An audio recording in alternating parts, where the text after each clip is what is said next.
गरुडगमन तव चरणकमलमिह मनसि लसतु मम नित्यम् गरुडगमन तव चरणकमलमिह मनसि राम राम இன்னைக்கு மகாலயபக்ஷ பலகாரம் அதாவது டின்னர் ரெசிபி என்ன பார்க்க போகிறோம்னா அவல் வச்சு ஒரு தோசை பண்ண போகிறோம்.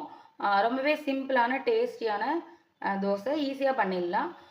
ஸோ அதுக்கு என்னெல்லாம் இன்க்ரீடியன்ட்ஸ் நான் ஊற வச்சுருக்கேன்னா, பச்சை அரிசி, நார்மல் சாப்பாட்டு பச்சை அரிசி வந்து 2 கப் அப்படின்னா அதில் வந்து 1 கப்பு அவல், கெட்டி அவல், இது லேசான அவல், எந்த அவல் வேணாலும் நீங்கள் எடுத்துக்கலாம்.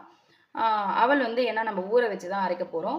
ஸோ மெஷர்மெண்ட் சொல்கிறேன். 2 கப் பச்சை அரிசின்னா 1 கப்பு அவல், இதுதான் வந்து மெஷர்மெண்ட்டு. இது நல்லா ஒரு 5-6 மணி நேரம் ஊற வச்சுக்கணும். நான் வந்து ஆல்ரெடி ஊற வச்சுட்டேன், களைஞ்சிட்டு ஊற வச்சுருக்கேன்.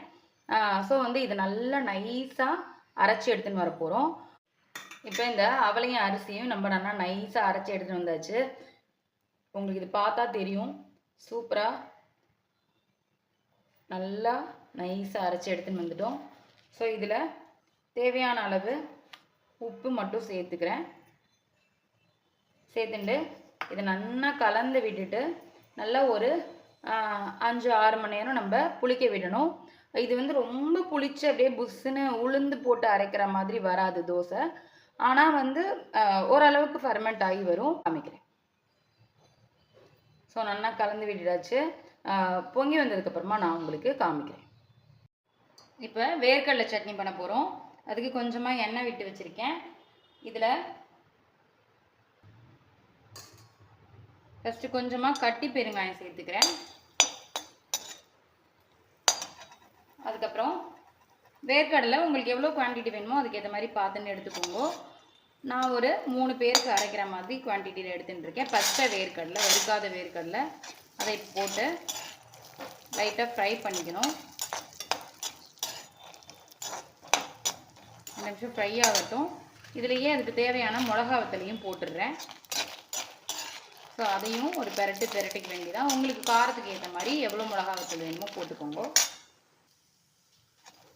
அதான் இது கோல்டன் ப்ரௌன் ஆன அளவுக்கு வறுத்தா போகிறோம். அதாவது பச்சையாக நம்ம அரைக்கக்கூடாது. ஸோ அதனால் இப்போ அடுப்பை ஆஃப் பண்ணிவிட்டு இதை அப்படியே மிக்ஸி ஜாருக்கு மாற்றிக்க போகிறோம்.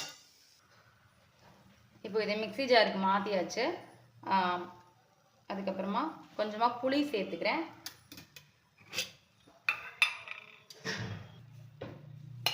ஒரு 2 டேபிள் ஸ்பூன் திருகின தேங்காய் சேர்த்துக்கிறேன். இது வந்து ஆப்ஷனல் தான், வெறும்னு அரைக்கிறதுனாலும் அரைச்சிக்கலாம். பட் நான் வந்து எப்பயுமே இந்த மாதிரி தான் அரைப்பேன். இந்த மாதிரி ட்ரை பண்ணி பாருங்க, ரொம்பவே சூப்பராக இருக்கும். இப்போது புளி போட்டாச்சு, பெருங்காயம் போட்டாச்சு, எல்லாமே சேர்த்துட்டாச்சு. கடலை சட்னிக்கு தேவையான உப்பு, கல் உப்பு போட்டுக்கிறேன். ஸோ இப்போது இது நல்லா, அதாவது ரொம்ப நைஸாக அரைக்கக்கூடாது, கொஞ்சம் கொரப்பாக அரைச்சிட்டு தண்ணி மட்டும் உங்களுக்கு எவ்வளோ வேணுமோ பார்த்துட்டு அரைச்சிக்கோங்க. ஸோ அரைச்சி எடுத்துன்னு வந்துட்டு காமிக்கிறேன். இப்போது நம்ம அவல் தோசைக்கு அரைச்சி உப்பு போட்டு கரைச்சி வச்சுருந்தோம் இல்லையா, அந்த மாவு ஃபெர்மெண்ட் ஆகிடுது. இது வந்து நம்ம நார்மல் இட்லி மாவு மாதிரி அப்படியே புஷ்ஷுன்னு பொங்கிலாம் வராது. ஓரளவுக்கு உங்களுக்கு பார்த்தா தெரியும் பொங்கி இருக்கும். பட் நம்ம வந்து ஃபெர்மெண்ட் பண்ணிவிட்டு வாக்குறதுனால சூப்பராக வாக்க வரும். இப்போ இது நான் வாத்து காமிக்கிறேன். இப்போது கல் காய வச்சுருக்கேன்.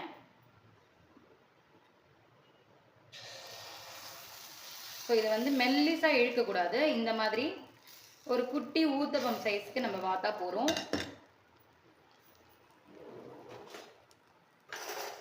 வாத்துட்டு கொஞ்சமாக எண்ணெய் விட்டுக்கிறேன், கடலெண்ணெய் விட்டுக்கிறேன். ஸோ தோசையெல்லாம் வாக்கும்பொழுது நீங்கள் கடலெண்ணெயில் பண்ணையில் அப்படின்னா சூப்பராக இருக்கும். ரீஃபைண்ட் ஆயில்லாம் அப்புறமா வந்தது தான், கடலெண்ணெயில் தான் அந்த காலத்தில் தோசை வாப்பா. அது ஒரு டேஸ்ட்டே தனி. நல்லா வேகட்டும், திருப்பி போட்டு காமிக்கிறேன். ஃபெர்மெண்ட் ஆகிருக்குங்கிறதுக்கு பாருங்கள் எப்படி ஓட்டையாக சூப்பராக வந்திருக்குன்னு. அதோடு நம்ம அவல் போட்டு அரைச்சிருக்கிறதுனால எவ்வளோ அப்படியே வெளுப்பாக இருக்குன்னு பாருங்க. தோசை சூப்பராக வரும். வேகட்டும், நான் காமிக்கிறேன். இப்போது இது நல்லா வெந்துருது, உங்களுக்கு பார்த்தா தெரியும் பளபளன்னு கண்ணாடி மாதிரி. இதை திருப்பி போடணுங்கிற அவசியம் இல்லை, உங்களுக்கு வேணும்னா நீங்கள் திருப்பி போட்டுக்கோங்க. நான் இன்றைக்கி அப்படியே தான் எடுத்துக்க போகிறேன். இதை அப்படியே தட்டுக்கு ட்ரான்ஸ்ஃபர் பண்ணிக்கிறேன். இன்னொன்று வாத்து காமிக்கிறேன். ஸோ இந்த சைஸில் பார்த்தீங்கன்னா தான் இது நல்லாயிருக்கும். மெல்லிஸாக வாக்கிறத விட இது இந்த மாதிரி ஊத்தப்பம் மாதிரி. இதுக்கு உளுத்தம்பருப்புலாம் எதுவுமே நம்ம சேர்க்கல. ஆனால் பாருங்கள் சூப்பராக வந்துருக்கு. சாஃப்டாக மைல்டான டிஃபன். வயசானவா பலகாரம் பண்ணுறவாளுக்கு இது தாராளமாக பொருத்தமான டிஃபனாக இருக்கும். ஸோ இது வேகட்டும் காமிக்கிறேன். ஸோ இதுவும் நல்லா வெந்துடுத்து. இதையும் நான் எடுத்துன்ற போகிறேன். திருப்பி போடணுங்கிற அவசியம் இல்லை. உங்களுக்கு வேணும்னா திருப்பி போட்டுக்கோங்க. அதே மாதிரி சீக்கிரம் வேணும்னா ஒரு இட்லி பானை மூடி இந்த மாதிரி ஏதாவது ஒரு மூடியை போட்டு மூடிட்டேல் அப்படின்னா சட்டுன்னு வெந்துடும். பட் இது அவசியம் இல்லை. இது நார்மலாகவே வெந்துடும். ஸோ சூப்பராக இதுவும் ரெடி ஆகிடுத்து. தட்டுக்கு ட்ரான்ஸ்ஃபர் பண்ணிக்கிறேன். சூப்பராக ஸ்பாஞ்சி அவல் தோசையும் வேர்க்கடலை சட்னியும் ஜம்முன்னு ரெடி ஆகிடுது. ரொம்பவே ஈஸியான ரெசிபி. டக்குன்னு பண்ணிடலாம்.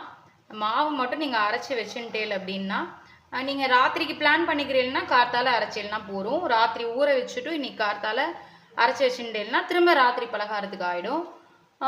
இல்லை கார்த்தால எழுந்து நீங்கள் ஒரு 2-3 ஹவர்ஸ் ஊற வச்சுட்டு அரைச்சேல்னா கூட வெயில் நேரமாக இருந்ததுன்னா பொங்கிடும். ஸோ இது உளுந்து இல்லாத சூப்பரான மைல்டான டிஃபன். ரொம்பவே டேஸ்ட்டாக இருக்கும். இதுக்கு நம்ம வேறு எதுவுமே சேர்க்கல. வெறும் பச்சரிசியும் அவல் மட்டும்தான் சேர்த்துருக்கோம். எவ்வளோ சாஃப்டாக ஜம்முன்னு வந்திருக்கு பாருங்கோ. வேர்க்கடலை சட்னியும் அருமையான காம்பினேஷன். எல்லாருமே இந்த மாலையபக்ஷ பலகாரத்தை ட்ரை பண்ணி பார்த்துட்டு மறக்காமல் எப்படி இருந்ததுன்னு எனக்கு கமெண்ட் பண்ணுங்க. திரும்ப ஒரு சூப்பரான ரெசிபியில் மீட் பண்ணுறேன். தேங்க்யூ. ராம் ராம்.